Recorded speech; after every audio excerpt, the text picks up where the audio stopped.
1894 रोजी बुलढाणा जिल्ह्यातील सिंदखेड राजा हा गावी झाला. त्यांच्या वडिलांचे नाव लखुजीराव जाधव होते. त्यांच्या आईचे नाव माळसाबाई होते.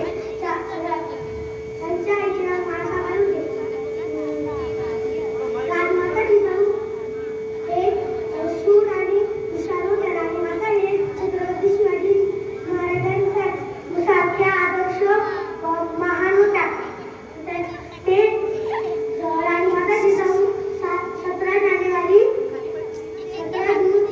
17 जून 1674 रोजी आपल्या शेवटचा श्वास घेतला. मराठा समाजाच्या इतिहासात राजमाता जिजाऊ हे